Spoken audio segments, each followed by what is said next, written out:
diversity, equity, and inclusion in all that we do to advance the mission of the American Lung Association.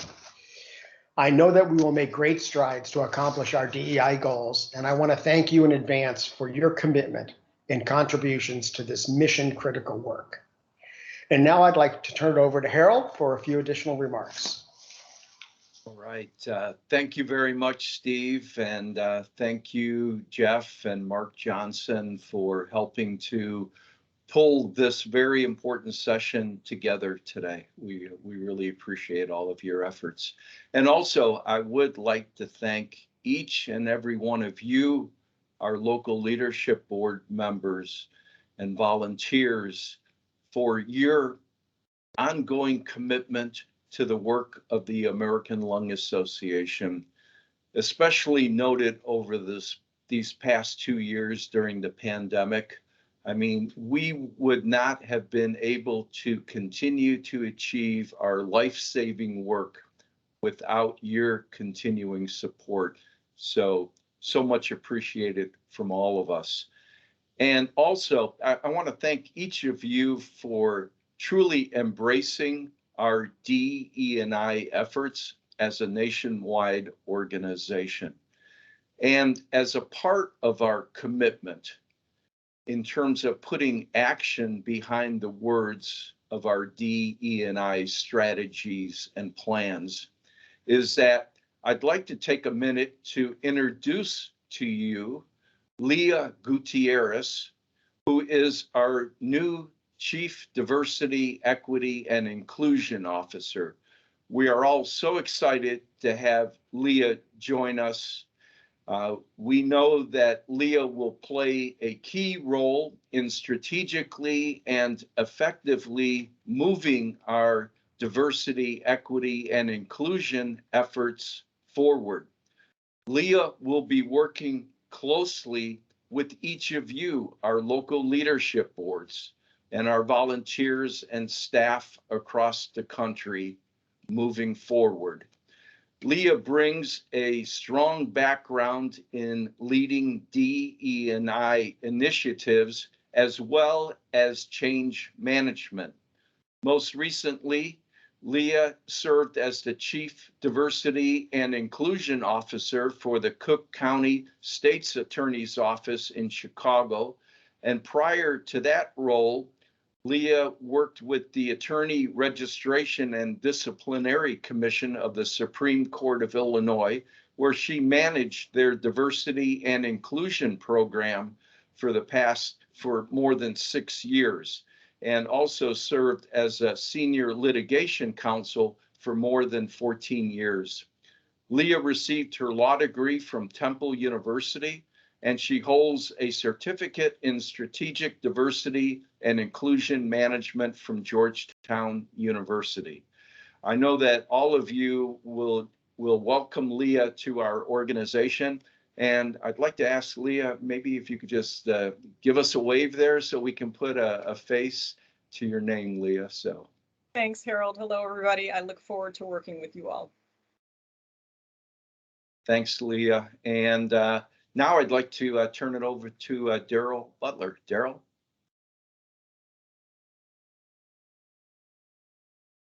Thank you, Harold. And Leah, good to see you as always. Steve, good to see you as well. Welcome, everyone. I am Daryl Butler, as Jeff introduced me a little bit earlier with Butler Consulting Group, BC Innovations. I'm going to run through a few of getting us through a few of these objectives that we're going to have and talk about in the next remaining hour that we have together.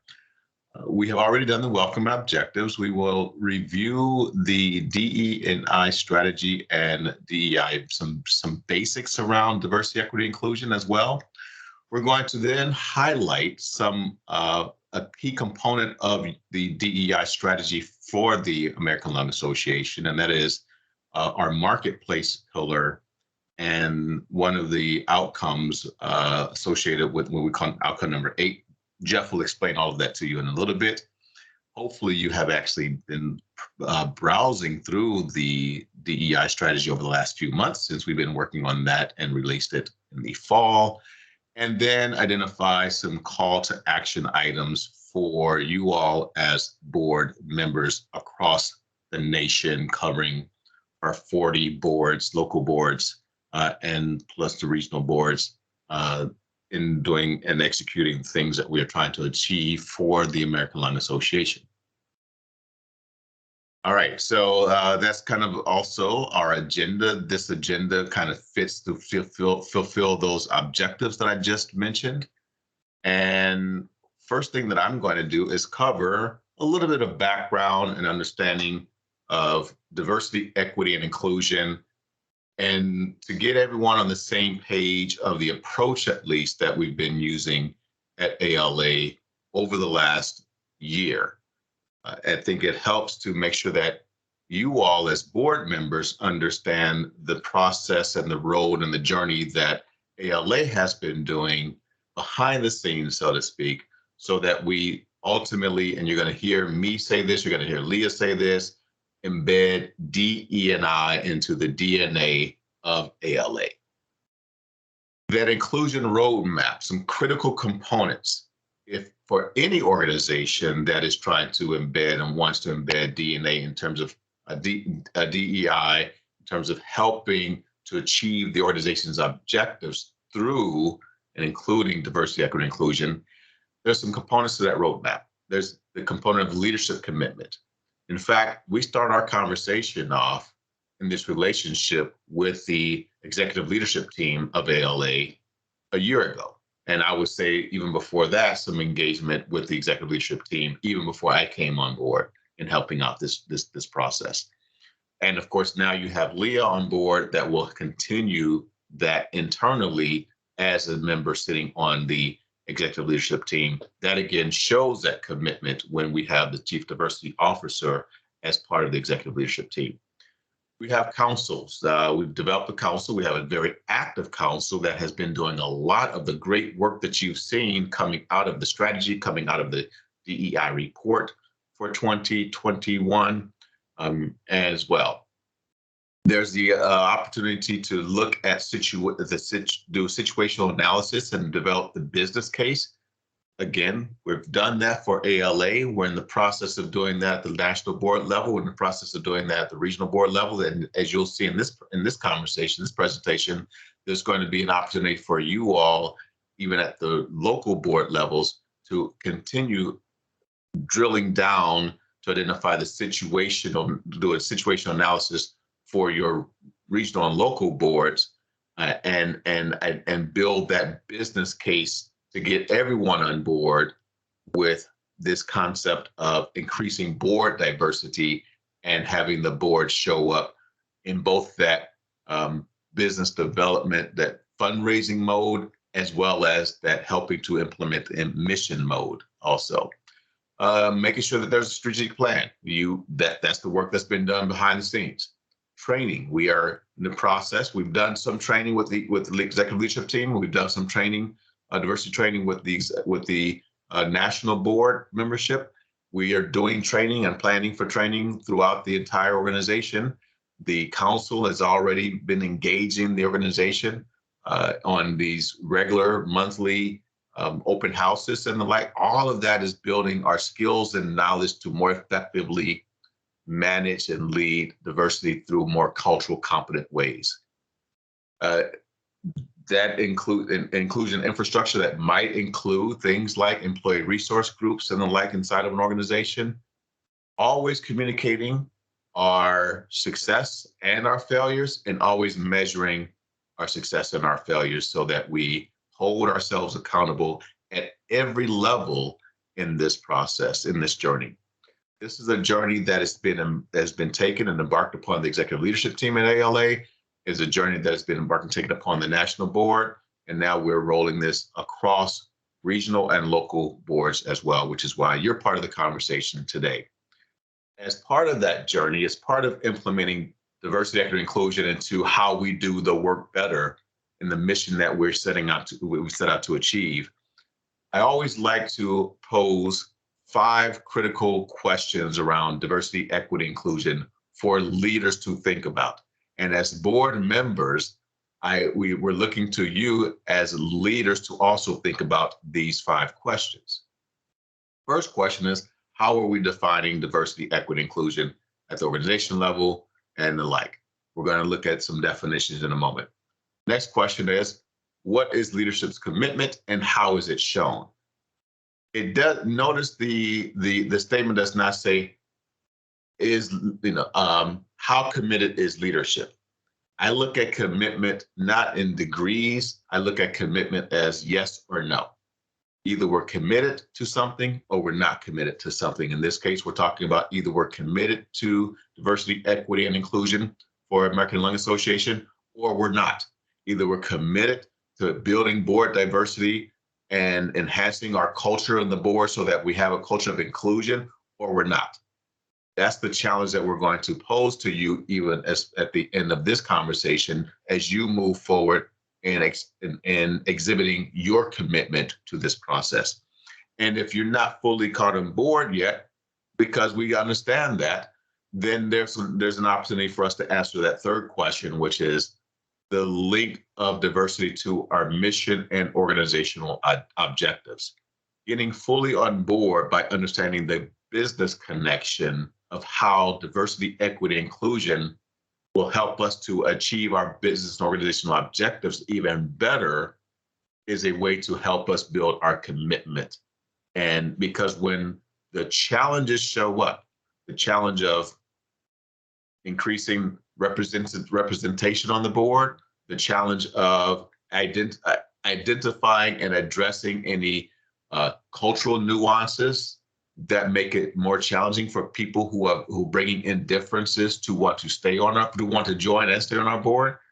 The commitment that's going to drive you is understanding how this makes sense for meeting our organizational objectives. What is the current organizational culture? Around inclusivity, productivity, employee commitment. We're doing this assessment at the organization level. We're also, as you'll see in these 3 steps that we're going to present for board diversity enhancement, you're going to see the imperative need to identify the organizational culture of your board as well in terms of inclusiveness, and ultimately doing some vision boarding. What would success look like in all of these areas, these strategic areas around diversity, equity, and inclusion, and workforce, workplace, marketplace that Steve alluded to a little bit earlier as part of the diversity, equity, inclusion strategy for the ALA. Let's do some quick level setting on definitions, making sure that we're all on the same page. When you hear that word diversity, in this broadest context is the way that we're using it at first, right? It's a mix of differences and similarities. Now, what does that mean? That simply means in its broadest context, you get 2 or more people in the room, you have diversity technically, because that's what it says. It's a mix of differences, similarities. There's no 2 people out there that's exactly the same in every aspect of themselves. So we're offering that diversity in its broadest context is people. Now, what we also offer is we're going to, especially in doing this work, we're going to look at that dimension and give it some context. So yes, we have people on the board. That means we technically have diversity. We also acknowledge that there may be some dimensions of diversity that we want more of because we're missing perspective. We're missing opportunities to get into other parts of the community and do the mission better. We're missing opportunities to reach other parts of the community that can contribute financially to the organization so that we can achieve our mission through our financial objectives and the like. That's also important in this conversation. So there are times in which we will do a double click and say, we need more of a representative mix around these particular differences or dimensions of diversity. There's also this word of inclusion. What does inclusion mean? Well, I think about diversity as the noun, inclusion as the verb. Inclusion is about valuing and integrating differences into our organization operations. Valuing differences means I see your way as being as valid as my way. Real easy to do when your way is close to my way. More difficult to do when your way is farther apart from the way I like to do things. So I see the validity in your perspective, and then I'm seeing how we're going to integrate your perspective. When we're out there having a conversation with someone about joining our board, we absolutely want to have that conversation with an inclusion lens on it. Not just join the board for representation's sake. Join the board because we want your perspective, your ideas, your ability to tap into areas of the community that we may not have been tapping into fully before, for development, for connection, for networking and the like, all ultimately allowing our differences to make a difference in how we show up in doing the work that we have committed to doing. And then this word of equity, which is simply about fair and impartial treatment in providing opportunities for all. Inside of the organization, that means looking at ensuring that we have equity of opportunity for all employees who are here executing the mission and the vision of the American Lung Association, as well as when we're talking about board makeup, ensuring that we have equity of opportunity for all board members and potential board members to show up fully as who they are and contribute to the ideas, to the development of the boards, of your regional and local boards. Another way we like to look at the differentiation between equitable treatment and equal treatment is in this image here. You've probably seen this where we talk about equality, everyone gets the same, but everyone getting the same does not necessarily give equitable access. So equity says we're going to give people what they need based upon where they are. And then this image takes a little bit further and says, okay, well, liberation, let's just take down the fence. Is a fence even necessary in order to see the game? And then, hey, let's get into the game, is the inclusion. Another image, so this one went around the internet, pretty popular over the last few years. Another image that I like to use that I found in explaining equity versus equality and this idea of justice, because social justice got reconnected back to diversity, equity, inclusion over the last couple of years. Inequality is shown here in this first image. The tree, the systems, I think about the tree in this case as the systems of inequality giving advantage to one person over the other. And so equality says, well, we're going to try to adjust for that advantage of one person over the other through the systems by giving, again, same size ladder, same leg up, but you see that there's still a challenge for access. Equity says, well, let's give a higher ladder, but the systems are still bent towards one entity. And then we say, well, let's address the systems of inequality and inequity through justice, maybe back to the liberation, and say we're going to adjust those systems of inequality and inequity. And when we adjust the systems, everyone has access. That's what equity is about, that equal access.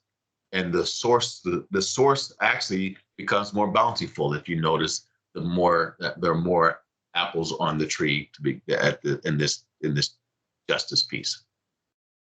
When we're talking about the power of understanding the connection of social justice and diversity, equity, inclusion, I know it sounds scary. However, all we're really saying is identifying systems of inequality and inequity and ensuring that those systems are corrected so that everyone has an opportunity and a chance to advance, to succeed, to fulfill the mission of ALA, and to experience the benefits of the mission of ALA. The framework that we've been using to help us execute diversity, equity, and inclusion across all of the elements of what we do with ALA is that I've presented this is the same framework that I use with clients across the board, across organizations, across industries and the like, called the Leading by Leveraging Diversity Strategic Framework. And in that framework, we talk about 3 strategic areas: workforce, the representation and conversation of diversity; workplace or workplace culture, looking at retaining the talent that we get out of representation out of the workforce, marketplace or community, looking at the relations that are being impacted by the work and mission that we do, those external relations, whether they are our constituents that we're serving, boards that are helping us to execute our mission. That is why you'll see the emphasis on marketplace pillar, the marketplace pillar, and in particular outcome number 8, as well as other relations that we have, use of vendors, external vendors, and supplier diversity, and all of that falls into marketplace diversity. We again call those our strategic areas of the framework, and we hold ourselves accountable by measuring our success and failures and communicating our success and failures. Those other 2 components as part of the inclusion journey that I just shared with you. So that was an overview of diversity, equity, inclusion, from the journey to the critical questions, to the definitions, to the strategic approach that we've been taking over the last year. And we've been working through this lens with the executive leadership team and with the national board. And now we are moving this forward with our regional and local boards as well. Yeah.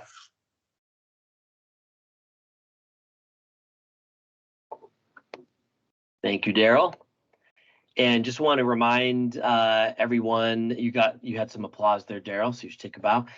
We want to remind everyone that the chat is open, and we encourage and welcome you to share your comments in there, and certainly any questions as we approach that segment of our agenda.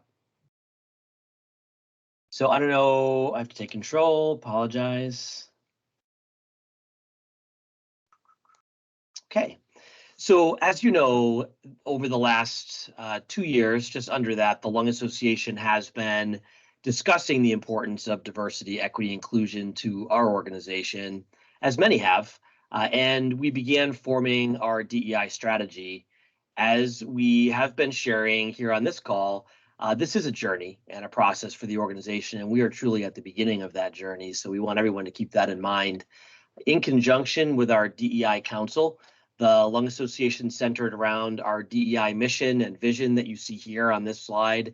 And as you can see, the DEI mission for ALA aims at fostering a culture of diversity, equity, inclusion in all we do internally and externally. As we worked to develop ALA's DEI strategy, which I'm sure will be ever evolving since the more we learn, diversity, equity, inclusion is so dynamic.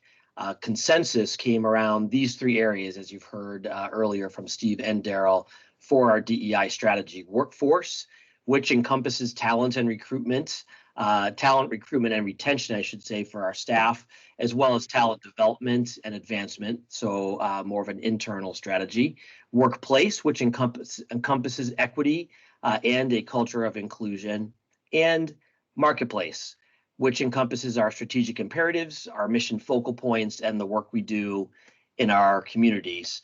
All of you, as our volunteer leaders on ALA's leadership boards and regional boards, are a big part of our external reach and work. You are our leaders in the community.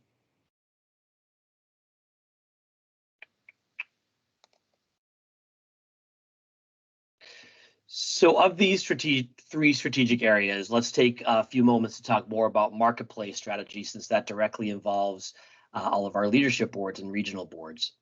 As you can see here, our marketplace strategy has to do with our external application of diversity, equity, inclusion in our work in the community.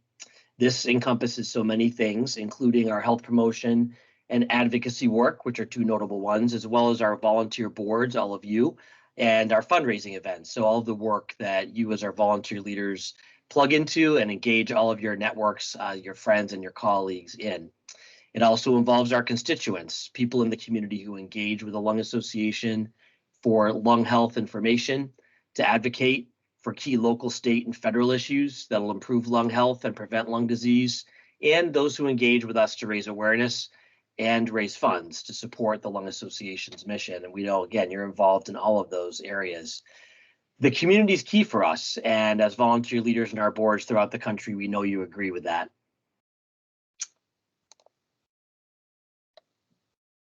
So on the, as we referred to the outcome in our session objectives earlier, on the objective slide that Daryl covered, that is shared with you here. So outcome 8, a little bit of inside baseball, but within our strategic areas, we have several outcomes. Outcome 8 involves increasing diversity in our boards and committees throughout the organization. From speaking with many of you, everyone on our team, and I know you agree that a more diverse organization will make us a stronger organization. To sustain a diversity in our boards, we need to ensure that we have an inclusive culture. And that truly is a journey, as we've been sharing with you. In the tactic for this outcome, you can see here that we refer to our gold standard, which, as you know, as our board members, is our program to strengthen the impact of key mission and revenue generation in conjunction with our boards. The metrics on gold standard tracker help us strive for greater impact in key areas, including DEI. Since we're early in our DEI journey, the DEI metric on the gold standard tracker is fairly simple for this year. And you probably have seen this already. Hopefully you have, but I'm just going to read it for you. The DEI metric is the organization's commitment to diversity, equity, inclusion. It's demonstrated through board recruitment and engagement, 100% participation in board composition survey, and active participation in ALA provided trainings. So by participating today, and I'm sure you all participated in the comp analysis that we did over the summer and in the fall, you're truly helping with this particular target. So as you can see on the slide, our goal is to continue to revise the gold standard DEI metric to meet our collective goals as an organization and to improve diversity and inclusion. As we've been discussing, knowing the current makeup of our boards is key to identify gaps from the community, and we've started on that process with our composition analyses for all of the boards. And this will, of course, guide our efforts to engage future members of our board. As we've come to learn through talking with Daryl and with others throughout this process, the step of recruiting additional members of our board to strengthen our diversity is one important step among many as we ensure that our organization develops and maintains a culture of equity and inclusion. So our discussion and journey together will continue with all of you as our local and regional board leaders in sessions like this. And again, we keep saying it, but it is ongoing. So to start our board sharing from our last session, I'm going to turn over to Daryl, and then we're going to have Mark Johnson chime in. Daryl? Thanks, Jeff. Appreciate that. Let me take back control. All right, it's working. Good. Cool. All right, so I'm going to set us up for what we did last week with our board leadership session, and then Mark's going to share with us with you all some of the outcomes of the work that you all did, that the leadership board sessions did as well. In that conversation last week, we really looked at 3 critical steps to building board diversity. As Jeff just alluded, when we started this relationship off, there was a lot of conversation about one of the things that we want to make sure we do out of outcome 8 is we've got to increase the diverse representation on our boards. And I said, okay, that sounds good. And then what are you going to do when the people come? Right? It's how do we make sure that we have an environment as well where people want to come on the board and stay to execute the board's mission? That got us to this conversation of last week. There are 3 critical components. There's the board audit. In the board audit, Jeff just reminded you all have been a part of this already. There's a couple components: situational analysis of the numbers.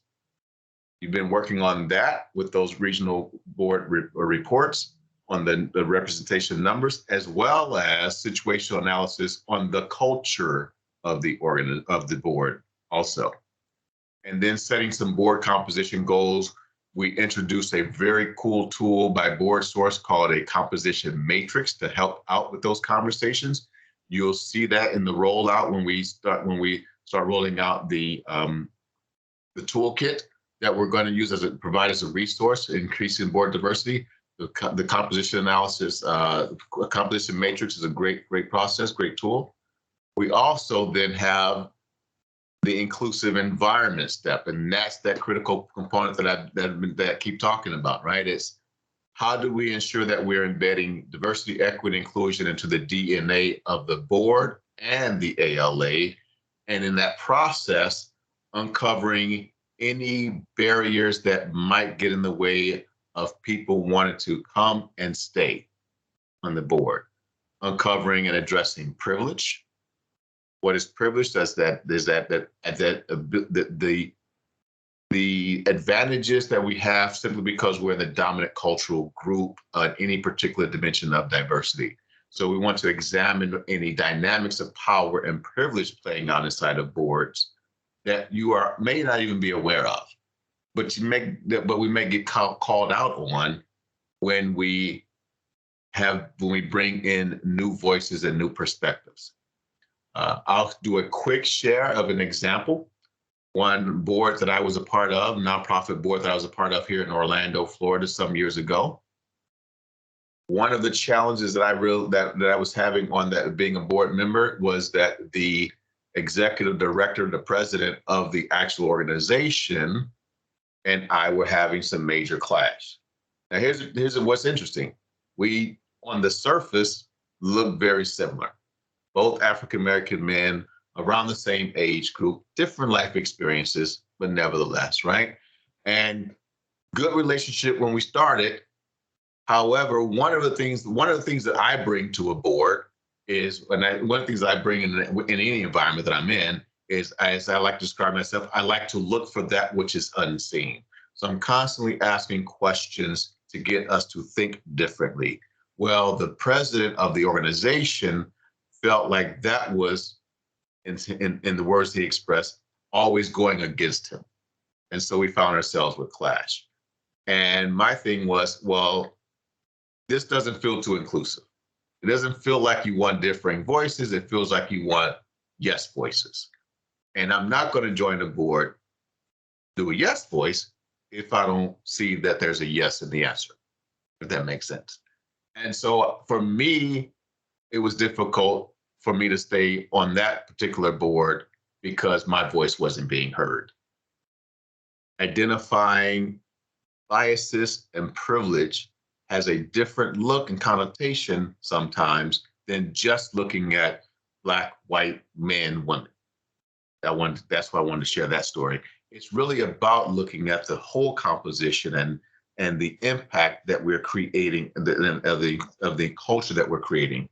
And then we can have a conversation and execute inclusive recruitment. If we don't do that audit, and if we don't assess the culture and address any biases and privilege that's going on in the culture, let's not just jump out there and start doing inclusive recruitment, because people are going to say, well, why do you want me, and what am I going to experience when I get here? Now, once we do those first two steps, then we could start to recruit for skills and perspective, not just for the outward difference that a person is bringing. Oh, we want you because you are an African-American woman. No, we want you because of the perspective that you're bringing through your experience of being an African-American woman, serving the community that we've identified you serving as, leading the organizations that you lead, and being able to give us not only access to your skill set, but also access to the network that you can provide for us.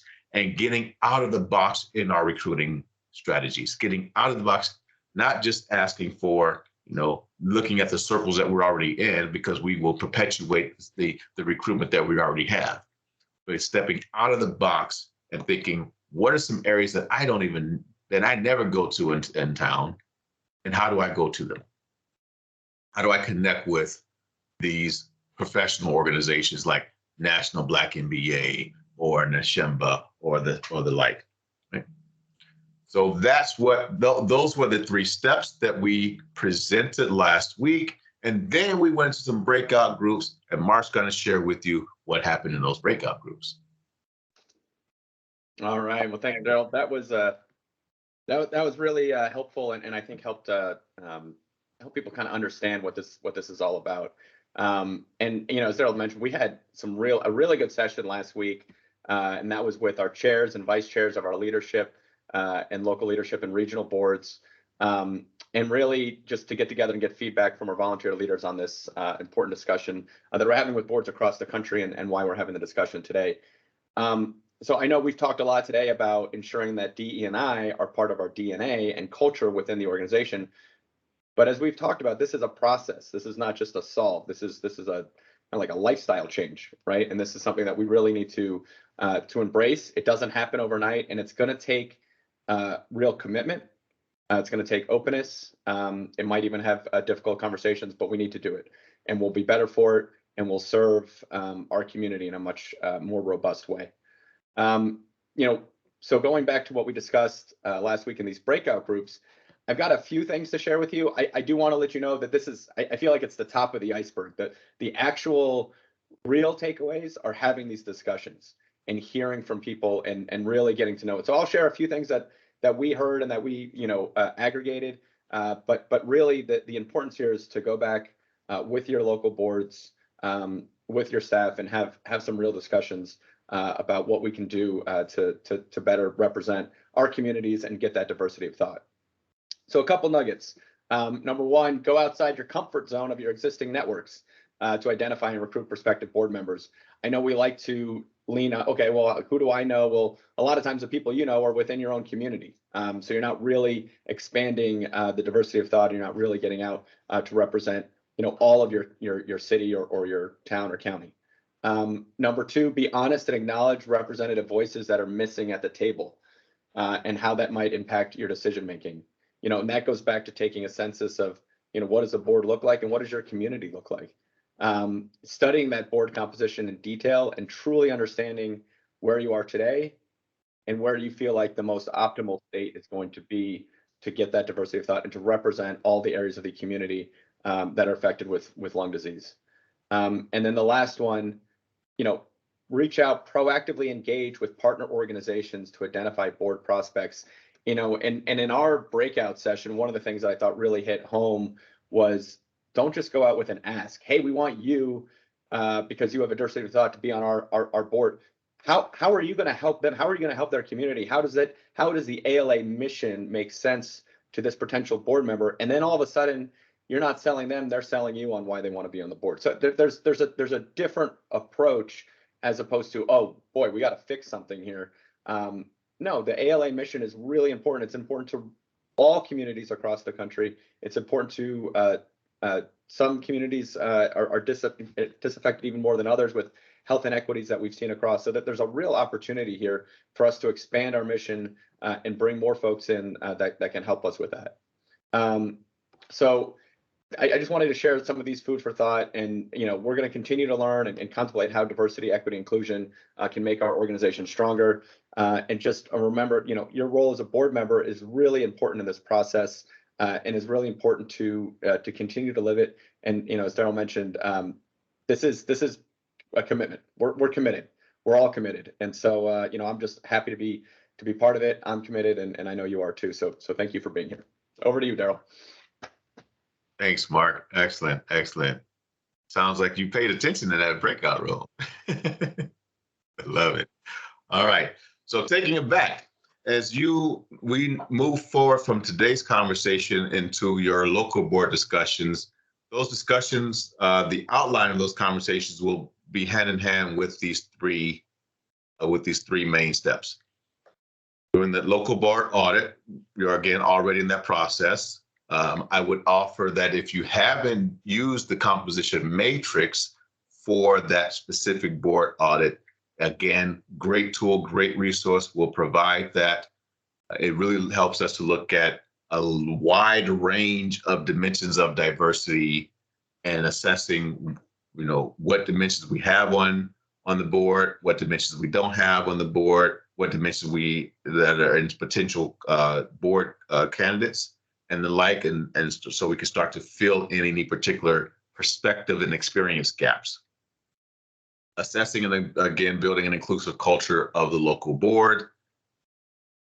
Listening to the voices of both those who are currently on the board, those who I would even offer to say may have recently left the board, and going back to having a conversation about, why did you leave and what aspects of the board could we have done differently in case it's the skills and talent that we would have wanted to stay, or even someone that's left to pursue other opportunities, whatever have you, or other life challenges but they have some input that they could provide. So and as well as having conversations with local staff, because local staff could probably give you some additional perspective on how things are operating for the local part of the LA. And then that inclusive recruitment planning and implementation, back to using those tips out of those conversations that Mark said. And I want to really emphasize what Mark said too, is the conversations that you're going to have in this implementation is probably one of the most important parts of moving forward. It's not the bullets on this slide. It's not the resource guide that we're going to give you moving forward. It's how you're going to use that information and listening to each other and building from those conversations. That's where the wealth comes in. With that in mind, next steps and commitments. Local board implementation of the 3 steps. You will have forthcoming a discussion guide and resources.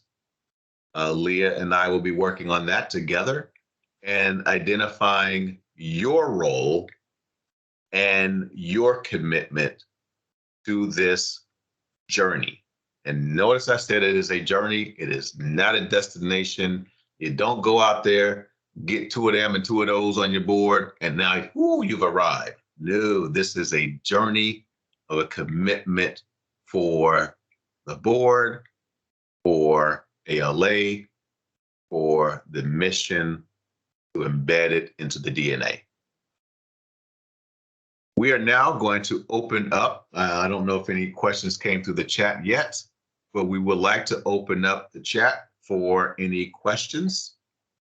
The Q&A session between, ask questions of myself or any of the presenters. They didn't know that part was coming, but what questions do you have? We've got a lot of people on the call. I don't even know the number right now. So I'm sure there's some questions across the nation here, almost 120 people on the call. So. Hey, Daryl, it's Rachel. I have a question. Great, Rachel. What you got? Figured we could start with. Yeah.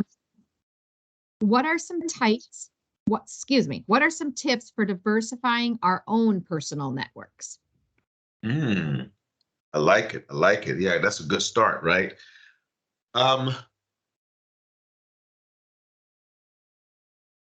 was gonna show my age and say open up the paper and look for some activities going on in town.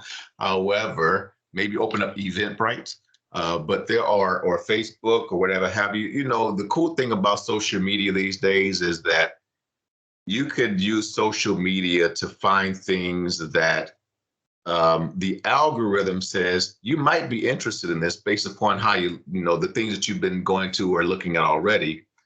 But probably a bunch of stuff that kind of shown up in those suggestions, and you're like, nah, I wouldn't do that. Well, opening up your network says, you look at that, says, that's different. Maybe I will do that, right? And that's how we start to expand. So that's one way, using technology that's sitting right there in front of us, that's trying to tell us, hey, think about this. You haven't done this yet. Oh, that might give me some exposure. Also, I would say actively, that's a little bit passive, actively, change the radio station. Listen to a radio station with a demographic that's targeted to a demographic group that you would like to have more representation of your board on. Because if you listen to that radio station, you're probably going to hear of some things that are going on, and then you can do more research and say, oh, wait a minute, that I didn't even know that kind of thing was happening. I did not know that the Black Expo was happening in Indianapolis or whatever have you, whatever example that pull up. It's interesting. I'm in Orlando, And people say, oh my goodness, Doug, you've lived in DC and New York and LA. Orlando's got to be boring. I tell folks all the time, I am so busy. This is pre-pandemic. Even now, with where we are in the pandemic, is the invitations are increasing again. But there's so much going on in Orlando, in all of the communities and networks that I operate in, that I'm turning stuff down every week because there's so much going on. And most people think Orlando's got to be boring outside of Disney and Universal and SeaWorld. I don't want just the SeaWorld, folks. So that's just one example. That's a couple of examples, a couple of thoughts there. That was great. Oh. Thanks, Daryl. This is Kat. So you defined inclusion as valuing and integrating differences into business operations. What are some specific examples of inclusive leadership behaviors and mindsets that board members can demonstrate to foster a more inclusive board culture? A tool that I like to use, and I'm not sure, most people haven't heard of it because every time I throw it out there, people are like, "Ooh, what is that?"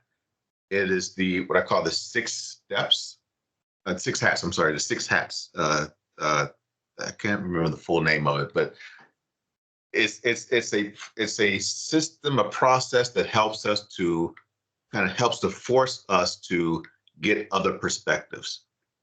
And it also helps us as individuals in a setting to think differently.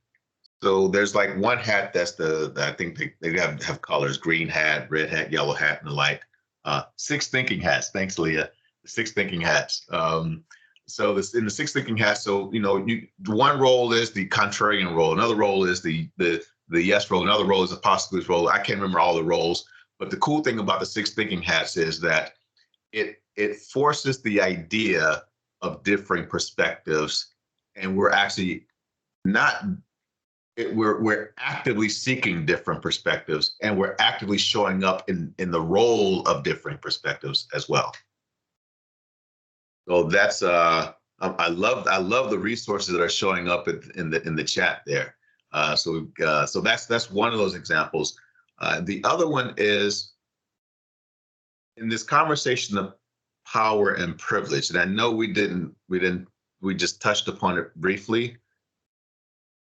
I would offer to do that, to personally do the work of identifying how you play out in those 2 concepts. I would say the concept of privilege and bias, I should say that, right? So what dimensions of diversity are you in the dominant cultural group around? So as an example, I, as a man, have gender privilege. I, as an African American living in the US, do not have race privilege. I, as a vegan for 27 years, I don't have diet privilege. As you heard me say diet privilege, you're thinking diet privilege is not even a thing, Daryl. That's the beauty of privilege. We don't know we have it until we don't, or until we come to consciousness that we do and see how it plays out for us to our advantage. I did not know I had diet privilege when I was not a vegan. When I became a vegan 27 years ago, I realized, oh shoot, I had something that was called diet privilege and I didn't know about it. I just give that example to say, identify what privileges you have merely by the fact that you are in the dominant cultural group on a particular dimension of diversity. And if we're trying to get other dimensions of diversity on our board, understand the privileged vantage point that you have and be open to hearing the perspectives and the experiences of those who are not in that dominant cultural group. And then identify any bias barriers for yourself first. The step of being a more inclusive person begins with identifying what are my own biases. Most of them are unconscious, bringing our implicit biases to explicit awareness. Take the IAT, the Implicit Association Test by Project Implicit, Harvard University. See what biases you have across those 13 dimensions of diversity that you could take the IAT on, as an example. That was a long answer. Sorry. I get passionate about this work, as you can tell. Thanks, Daryl. We have another comment in here. One idea to consider is conducting stay interviews of existing board members to find out what engages them to stay on the board and use that at a starting point for attracting new members for diversity. Love it, Catherine. Great idea. Absolutely. It's a great inclusive environment audit step. I also liked, I saw that that Daniel said, I've been looking at Facebook groups and also groups on meetup.com. There are a lot of professional networking groups available there. Absolutely. Use the tools to our advantage. I mean, I know a lot of us kind of frown upon social media. My thing is, it's here to stay, so I may as well take advantage of it. You know, I could try to stay off the grid, but I'm on somebody's. First of all, I'm not as important of a person to think that somebody's monitoring everything that I do anyway. So I figured, let me just use this thing called technology to my advantage, since it's not going to go away unless the zombie apocalypse happens, and then we're all in Walking Dead movie. And it looks like beyond several great resources listed in the chat with Meetup and Project Implicit from Leah, that concludes the question. Great. Thank you very much. Well, we are 5 minutes early. That's I guess that's better than going over. Make sure there are no other questions before we conclude.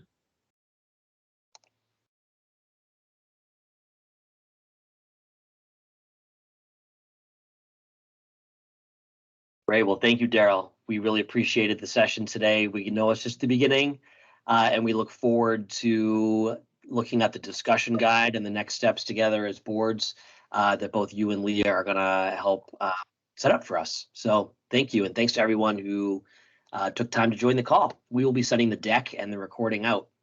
Thanks again. Have a great rest of the day, everyone.